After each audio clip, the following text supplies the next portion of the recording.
Time to abandon ship. Oh no! Here we go!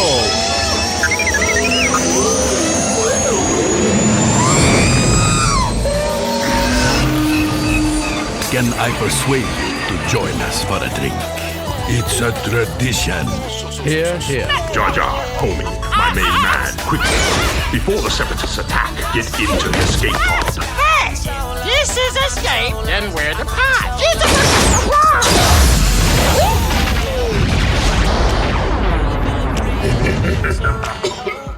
Bounty hunting is a complicated profession.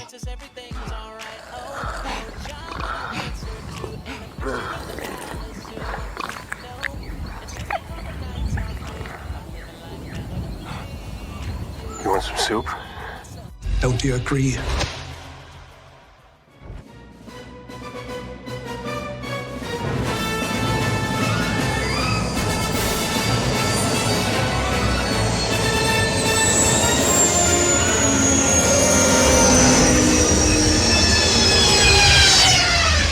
Another happy landing.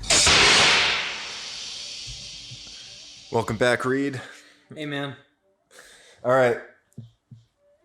So, just watched The Mandalorian Chapter 8, directed by Taika Waititi, and I'm blanking on what this one is called. Redemption. Chapter 8, Redemption.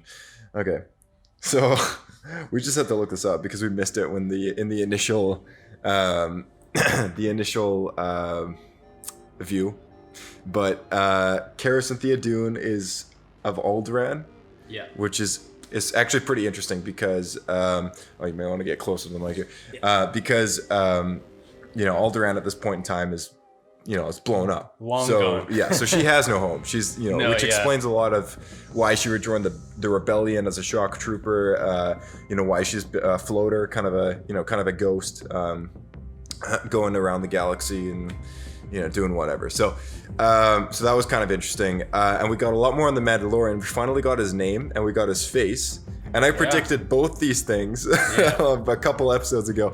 And when we were doing speculations about this, I thought we might actually see his face. I think you and I were pretty confident we would see this before the end of the season. Yeah, so. Yeah, we were. Yeah, exactly. So,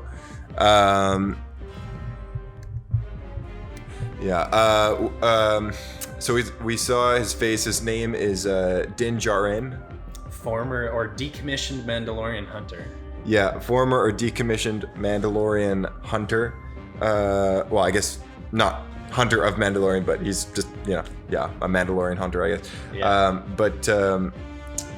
Moff Gideon had a little bit to say about that because apparently he knows Din Djarin from when he was registered on Mandalore with the ISB, I guess. So I mean, from the flashbacks that we got, this is close to the end of the Clone Wars, I'm guessing. We saw B2 battle droids. We got the full flashback to something else. We got the final flashback to seal the deal. So we finally got to see who saved them, and it was a Mandalorian or multiple Mandalorians. Yeah, and in fact, it was actually a member of Death Watch. Oh, okay. Which is interesting. I was wondering because they all had matching they all had insignias on their shoulder. Yeah, so that insignia is the sign of the Death Watch, and the Death Watch was a Mandalorian terrorist organization, depending on how you look at it. Yeah. They kind of started off as a terrorist organization. Let me just look up the Wikipedia page for you, just to read off the initial.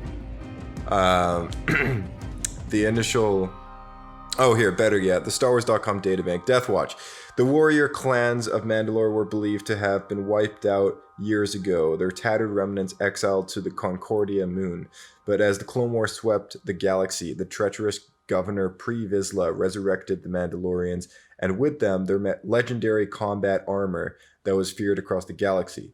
Backed by Count Dooku and the Separatists, Vizsla began building an army to retake Mandalore from the control of pacifists who were trying to bury violent Mandalore's past.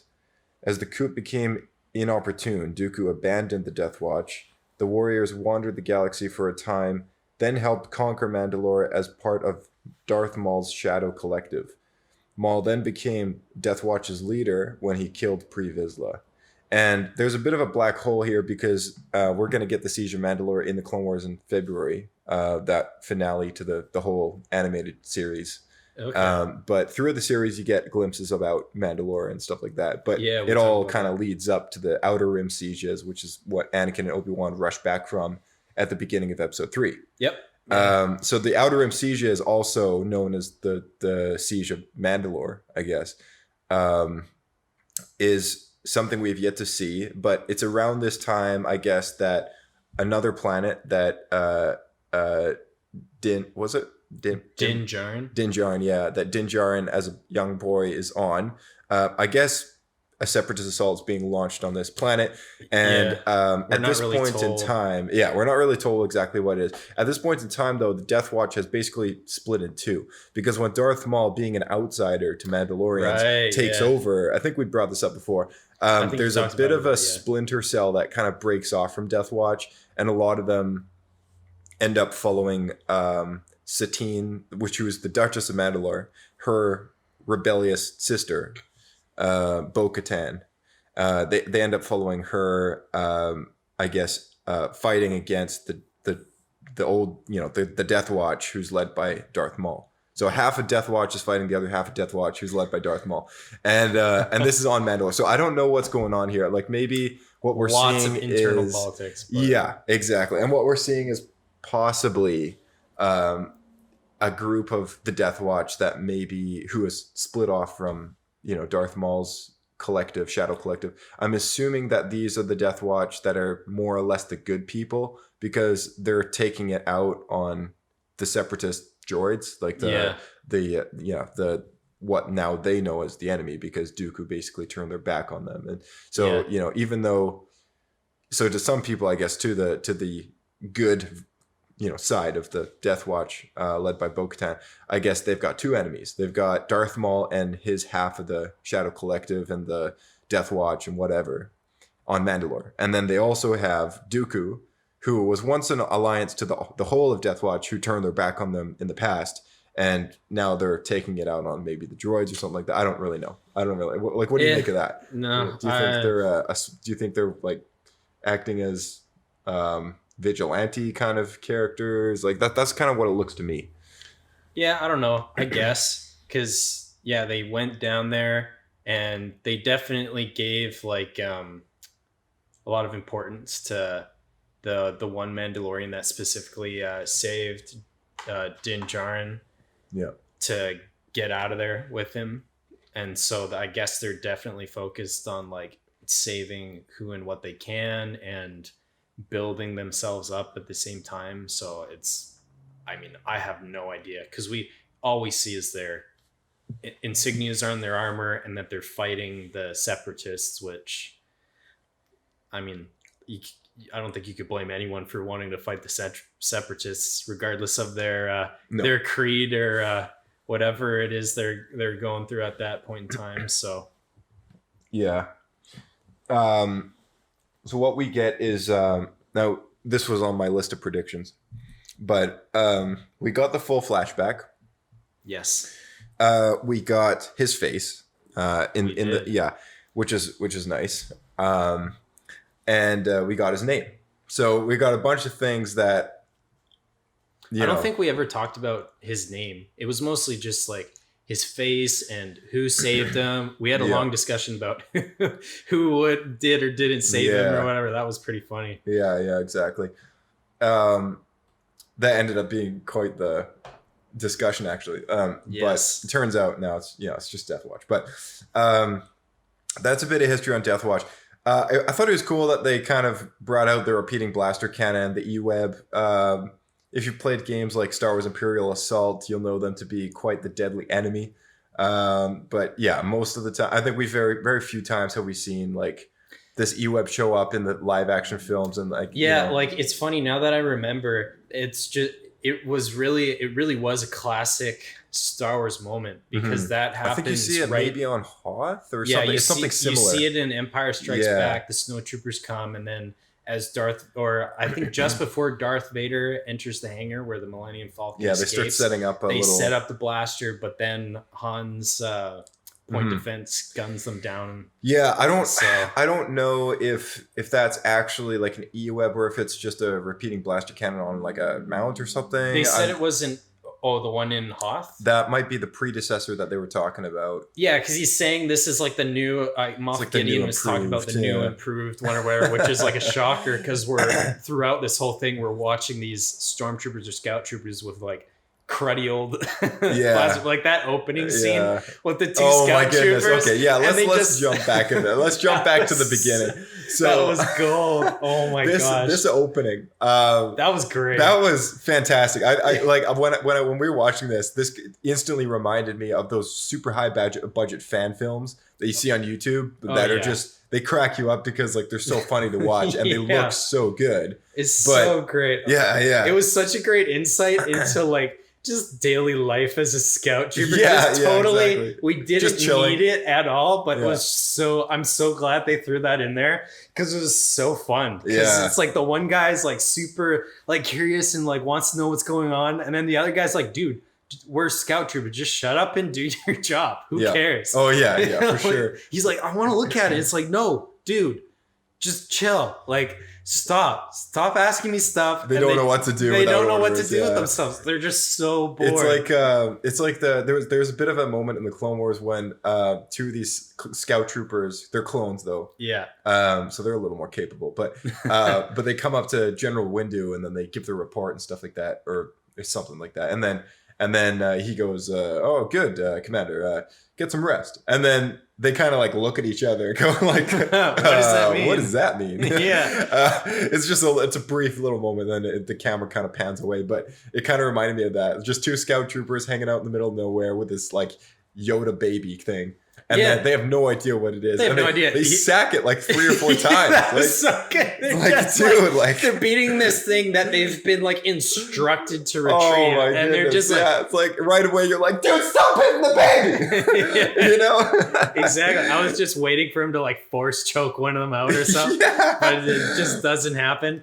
They like poke it and they're like, oh, I think it's a pet. And then he bites him and he's like, ah! He's like, crap. Yeah, smacks him in the face. He punched him like really so hard. Like, actually, like way too hard to be ethical. But I really liked the moment. Target practice. Yeah, the target practice was great. Because I think I commented on that in one of the first episodes where I was just like, beating down on these like trashy looking stormtroopers with their cruddy blasters and like the tack lights that don't work, and they're trying to hit this thing that's like not even like 10 yards away from them, and they're just shooting at the ground, and the one guy's like jinking the thing around like it's an absolute piece of junk. They just are absolutely just so done. And there's like, you know, here they are with their little holdout blasters and they're aiming at this piece of garbage on the ground, right? At first it kind of looked like a bomb. I'm like, oh, is he actually gonna like shoot that? Yeah, it looked like one of those explosive charges that Han used in Return of the Jedi. Yeah, something like that, like a charge. Yeah. So I was like, what are they doing? And then I was like, oh, it must just be garbage. But is he like that? My focus on like what that thing he was shooting at was kind of drifted into. How could he not hit that? It's like, then you're like 4 meters away. Wow, you're like, low blow to like the stormtroopers. They really can't hit anything. And then when the other target takes his gun out, you know, and then starts going at it, they're just like they both just give up. Exactly. It's just so sad. Like they're literally just there for the payday. At that point, it's so depressing. That was pretty good. And then what's his number again? IG. They just call him IG a lot of the time. Yeah, they 68 do. or something like that. I don't know his number. The droid that has been dead for so the nursing droid that the Ugnaught reprogrammed, you know, he comes back, cleans off the scout troopers, like takes them out like a boss, mind you. Yeah, dude, just out of nowhere, these two guys are like, oh my gosh, not even close to that was a pretty cringy moment, especially when he like takes that guy's hand, cracks it around. You don't hear him scream or anything. You just hear him. You just see him freeze. He's like what? He's like, what just happened? And then he's just done. And He's then dead. the other guy just gets slammed into his bike a bunch of times. And, Oh my gosh, absolute like freaking WWE SmackDown, man. Oh, yeah. Oh, Just so great. and then he runs around town with a speeder, taking out every single Trashes this bit of like resource. they've got like a freaking battalion of stormtroopers there, Yep. and it's just like, oh, I'm just gonna ride this speeder bike through town and trash all Oh, of yeah. them. Like, Oh, that oh was my good. gosh, I like in that whole battle, and then that's when the other guys, the three of them, Carl Weathers' character and the Kargoff, or what's his name again? Carl Weathers' character. I don't know. Oh, I man. don't remember. I'm so bad at I know that remember character names Moff sometimes. Gideon mentions he was a former magistrate or something like that, Yeah. but Yeah. I don't remember. So they join the fight, and I don't know if you know it because you're a big fan of Death Troopers. I am a fan of Death Troopers. Did you like how they kind of toughen them up a little more than the other Dude, yeah, Stormtroopers? I was shocked. Like, cause like in the, we didn't see in Rogue One, we didn't see a ton of combat from the Death Troopers. It like until like obviously like the end of the movie, and then like a couple like select scenes where they're just like strutting around like looking really cool. But yeah, we saw them like legit like duke it out. Yeah. With like they had a Din good Djarin or extra like the couple Mandalorian. seconds on screen, like I was surprised. I think at one point it looked like they even took a direct hit from his blaster pistol, and I was like, "Wait, he didn't go down?" And he continued to like brawl with the Mandalorian, and like they held their own. Yeah, I was surprised. That was pretty cool. Yeah. That was really really cool. I was like, "Dang, that's some pretty serious." Like, it definitely intrigued me because it boosts up their respect value. Like it's like, okay, like these guys are better. They're not just. They're not just like Sith troopers like what we got in episode 9. They're not just First Order stormtroopers, but red. Like it's like exactly. Okay, these guys are actually like their name is valued to like how they fight. They're bigger guys, they're beefier guys. They can withstand a fight. They can brawl. At least they can hold their ground in that clunky armor longer than from most of what we've seen through the show. Yeah, and which is it's respectable. Like I was like, hey, like these are cool. It was cool to see see some sort of like imperial unit that wasn't just cannon fodder. Yeah, because that's really all we've seen is like for sure. Yeah, pure just cannon like fodder. discarded. Yeah, man. Yeah, it's just which is it doesn't bother me. It's normal to see stormtroopers just pretty go typical. down, like get tear through them. But exactly. But it was cool. It's cool to like add some variety. And Moff Gideon being a little more established compared to the client that we saw in the first episode, who just got backstabbed, swept under the rug. His, literally just like mopped the floor with him. Oh yeah. And I love and I remember too, back to the 2 scout troopers when they're trying to ask for permission to come into town. It's like, no, you probably don't want to come back here. Just kill the guy for like interrupting him or something like that. Just like it's like, and when they were talking to each other because the one guy's asking all the questions, super bored. He's like, dude, like he just wiped out a whole squad of stormtroopers just to prove a point. He's like, calm down. Yeah. It's like literally, that was so great. That was pretty good. We got, we had them eventually, we had some pretty serious moment there with the Mandalorian almost dying. Yeah. And just before that, we had our incinerator. Was it Stormtrooper incinerator class or something like that? The Uber swagger. Yeah, we had this epic shot everywhere. Nobody else in the shot except for this one Stormtrooper heaving this like flamethrower blaster over his shoulder. Yeah, he's got like red. It was like a little bit of a blend between the engineer trooper, heavier duty armor and stuff. I don't know. It's like it's a stormtrooper with like a paint job, and then it's got like some extra padding on his stuff. A little bit, yeah. He's got the pack with the fuel in it. You can actually buy the helmet because I've got the stormtrooper and the Darth Vader Hasbro Black Series helmets. You can buy because with the stormtrooper one they came out with a variety of variations of like paint jobs. So you get the shock trooper. You could get a black version of the Shadow Trooper kind of thing.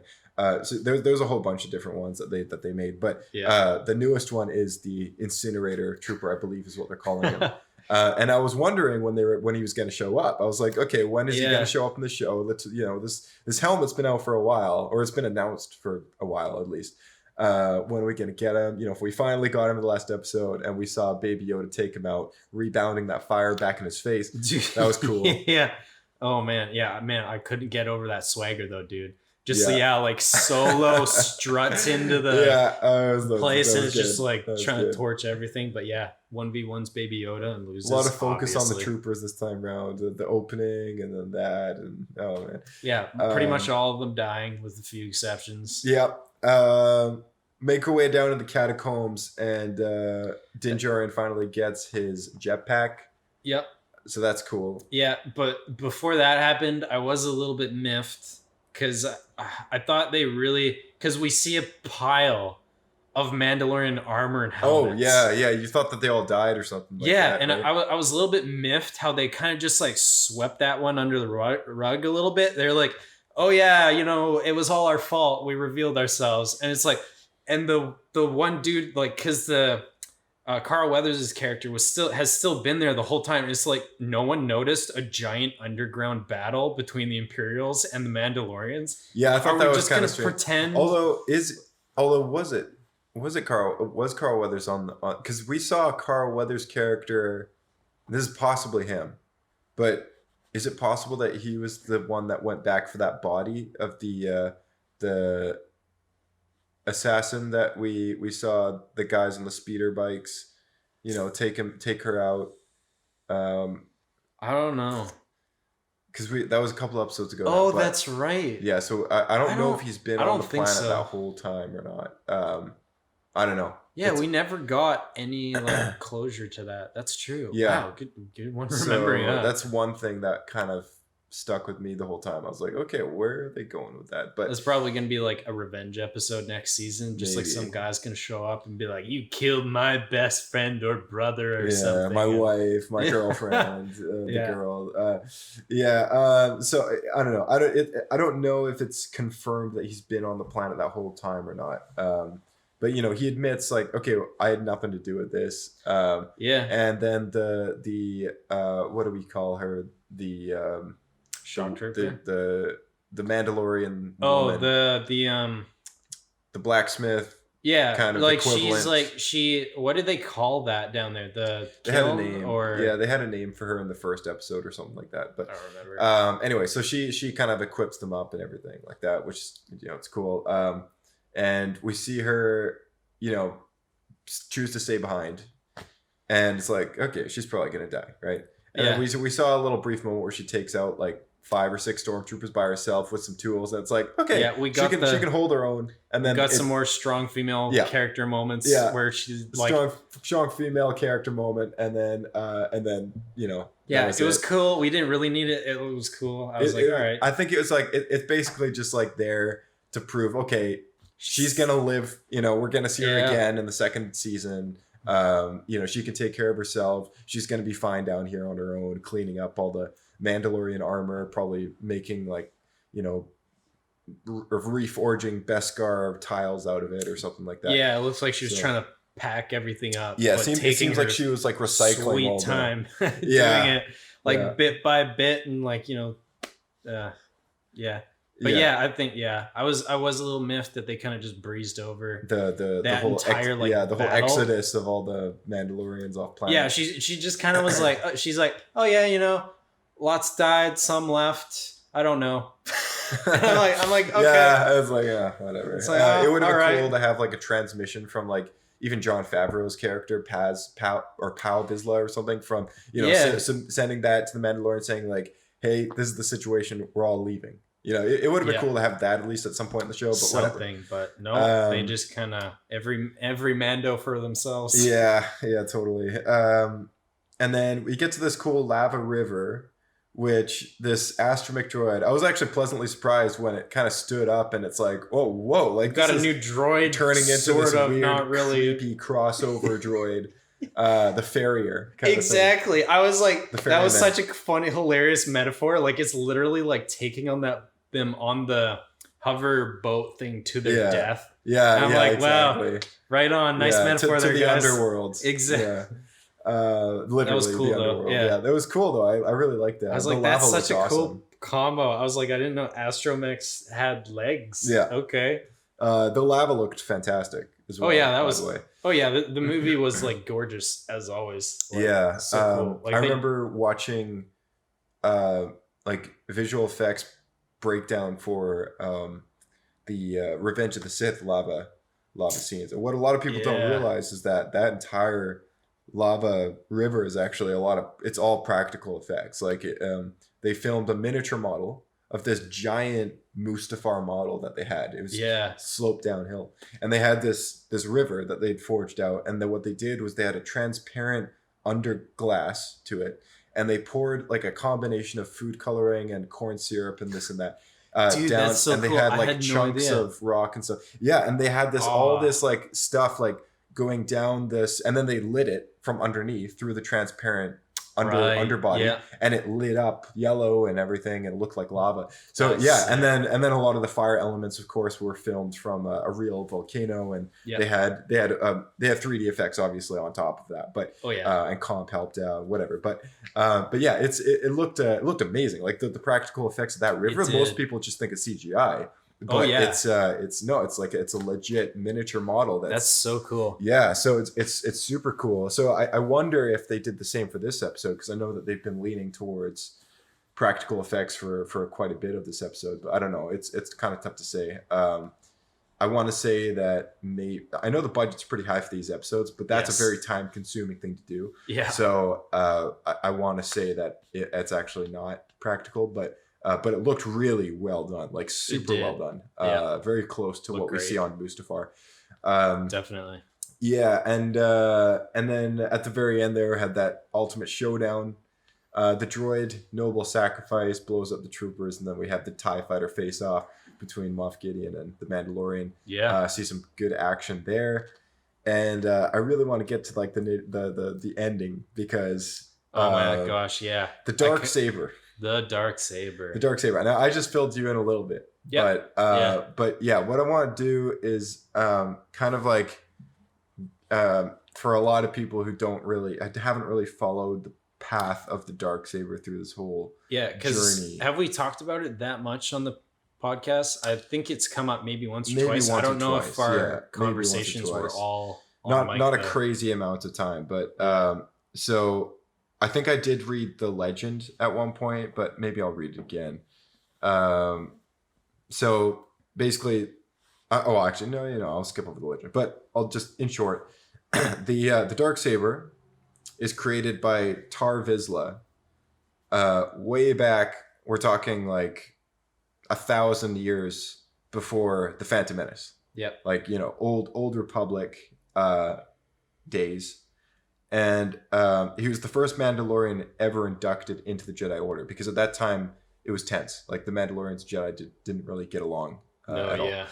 Yeah. So after his death, though, the weapon was kept in the Jedi Temple, and members of House Vizsla stole that saber in a conflict with the Jedi during the fall of the Old Republic. So if you've ever watched the teaser trailers for the Old Republic RPG MMO, you'll see that the fall of the I don't know if the Mandalorians had a part in that or whatever, but the Jedi Temple gets raided basically by or attacked by the Sith and whatever, and there's this big duel, and so at some point basically there's a raid, and the darksaber is stolen back, and ends up with House Vizsla, which appropriate because Tar Vizsla is the one who created it, so his clan basically steals it back. Yeah. And it was passed down from generation to generation. And when we watch the Clone Wars, which 1,000 years later kind of thing, the Clone Wars have begun, we find out that Pre Vizsla is the latest to hold on to the weapon, and he's the leader of the Death Watch, who we just talked about. Yep. And trying to replace the warrior ways of Mandalore.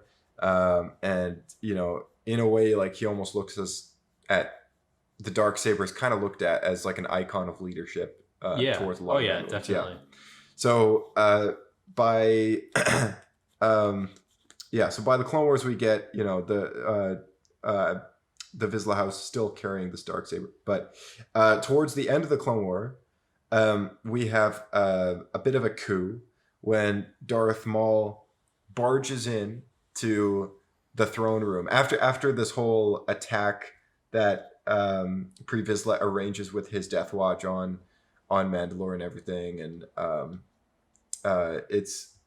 there's a bit of a tense moment when Darth Maul barges in with his brother and basically demands that he challenges for leadership. And in this duel, it's Darth Maul versus Pre Vizsla, red lightsaber versus dark saber. It's a pretty cool fight. It's an awesome fight. And Darth Maul comes out on top, beheads Pre Vizsla, takes the dark saber, and the dark saber ends up in Darth Maul's possession during the days of the remaining days of the Clone Wars. Okay. So sorry, this is after Darth Maul gets cut in half and is still alive. So if you watched Solo, yes, you'll be aware of the fact that Darth Maul's alive after Episode 3, because Solo takes place after Episode 3. Yeah. So Clone Wars being between Episode 2 and 3, we see the resurrection of Maul. We see the whole process of him on the rise, trying to get revenge against Kenobi, trying to gain power, trying to retake his position in the galaxy, trying to find his own place, kind of thing. Yeah. So sorry, I skipped over that a little bit, but yeah, he basically towards his later, more prime years of recovering his status, he attacks Mandalorian, takes leadership, takes the Darksaber, and then let me see, where am I again?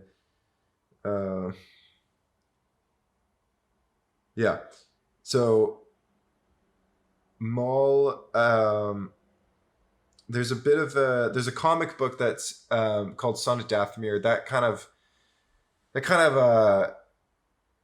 continues some of the lost episodes that we got that we never got from Clone Wars. It continues the show, and in there's a little bit that happens, but by the end of that whole ordeal, I believe Maul continues to have the Darksaber, and the assault on. Oh, sorry. There's a second battle on Dathomir that happens, and he continues to carry it through that. Dathomir, that's the Dathomir, that's the planet of the witches. Yeah. So he continues to carry it through that battle as well. Then let's jump to Rebels. So this is after Episode 3 and the Siege of Mandalore. So we can only. We already know that during the Siege of Mandalore, Maul will probably wield the Darksaber when he goes up against the Republic. So during Star Wars Rebels, we see Rebel Sabine Wren retrieve the Darksaber from the Night Sister lair on Dathomir. So we find out that he lost it. That somehow that Maul's been missing, and somehow it's been in this. This cave or whatever, wherever, collected with a bunch of other things. And there's a whole process about how, she's, the Darksaber kind of passes hand, or she tries to get Fen Rao to, or at the urging of Fen Rao and her fellow Spectres, Sabine agrees to undergo training with the Darksaber under tutelage of Jedi Knight Kanan Jarrus. Kanan Jarrus is one of the Jedi voices that we actually heard in Rey's head at the end of Episode 9. So he's actually a main character in Star Wars Rebels. Wow. And one of the survivors of Order 66, mind you. So Sabine brought the Darksaber with her and her Rebel companions during a few missions, and became the rightful wielder after defeating Gar Saxon in a duel. Gar Saxon was if you watch Rebels, again, he's a villain, not important to this story. After rescuing her father from Imperial custody and destroying the superweapon she had built while an Imperial cadet, Sabine gave the Darksaber over to Bo-Katan Kryze, who's the sister of Satine. And Satine was fighting against the Death Watch, which was Pre-Vizsla and his clan. So it's kind of like done a very large round circle, and now it's in the possession of Bo-Katan Kryze, who she deemed to be the rightful person to lead the Mandalorians against the Empire. So, Sabine has her moment in the sun with the Darksaber as well, and, eventually passes it on to Bo-Katan Kryze. And sometime thereafter, we don't know what happens, but now all we know is that Moff Gideon has the Darksaber. Yeah, so I mean, it's pretty safe to assume at some point, because Din Djarin, the Mandalorian, mentions, he was in charge of the purge or whatever. So it's pretty safe to assume that this is the thing. Like, so now it makes me question, is the purge that they're talking to still the same purge that happened at the end of the Clone War, or is it actually a purge that we haven't ever heard about or seen yet, that maybe happened under Imperial authority? I want to say, because you were saying that, like, so the war against the Separatists ends, and then was it an immediate? Well, the Republic becomes the Empire, right? Yeah. So I'm assuming did the Republic immediately turn against the Republic I would imagine the Republic. I believe the Republic comes out on top. There's a few glimpses of of the outcome of that battle in the Ahsoka book written by E.K. Johnston. But I want to say that when Order 66 happens, the battle is still ongoing. Darth Maul is about to get away, and Ahsoka basically has to choose between pursuing Darth Maul or, like, essentially surviving. I think this is a kind of a vague memory of mine. So if you listeners out there know what I'm talking about, shoot some feedback. But I believe it was something like that. But I think the Republic is more or less on top, and then of course becomes the Empire. Yeah. And then I want to say that this purge. This is probably because the Republic still, they would have had to win the actual, like, final battle, because the droids all shut down and everything. So the droids all shut down. The only enemies that would be on this siege of Mandalore would be the Death Watch, the Shadow Collective Mandalorians, right? Yeah, and so this sounds like he probably, I would think, I don't know, I guess this is just speculation on my part, but he probably would have come in. It seems like he would have come in at the tail end of the purge in, like, probably some sort of administrative capacity, because obviously, like, there's, like, the fighting against the Mandalorians and stuff like that, and, like, actually trying to physically kill them, and then they're left to clean up the mess after that, and, like, how old would you say Moff Gideon is? 50 something maybe.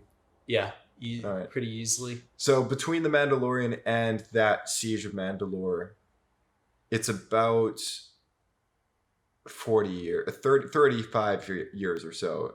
Because so he would have been like a young 19 years between 3 and 4, and then there's 5 years through the original trilogy, and then so it's 25 years, and then so 30 years. So this is about 30 years, because this show takes place 5 years after. So Return he of would the Jedi. have been a young upstart officer. Yeah, he would have been a young officer working in by the the time they were finished, the Republic Navy, which then becomes the Empire and works as an ISB officer. Yeah, so by the time they finished, like, clearing house, and, like, he would have had access to.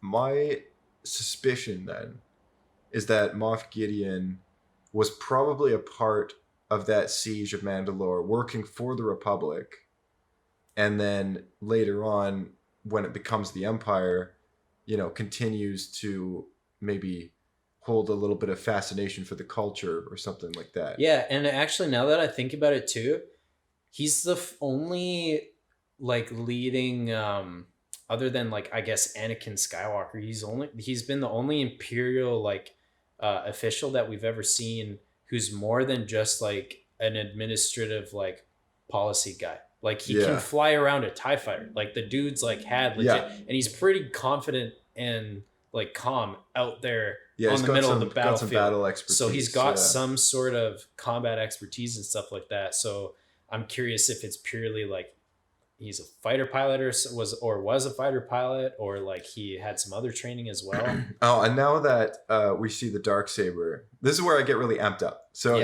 we're gonna see him use it, of course, because he cut himself out of that TIE fighter wreckage like nothing, right? And we get an awesome shot of him like holding it and whatever. So this is my instant I kind of know what's gonna happen now, is that the Mandalorian is going to get this Darksaber. Yes. Like this is my 100%. All my money's on this opinion. Like this is my true guess. Dude, they want it to happen. They've built up this character to be pretty awesome, and now he's got his little like mudhorn emblem on his shoulder. Like he's got his insignia. Got his now he's got his foundling that he's somehow now responsible for training this baby Yoda. The foundling now, basically. Yeah, it's. And I'm almost convinced by the end of the second season we will see the Mandalorian hold this Darksaber. Oh, definitely. I'm convinced. Yeah. Oh yeah. Which, speaking of which, the new season will come out fall next year. There's a bit of a wait, but in that gap.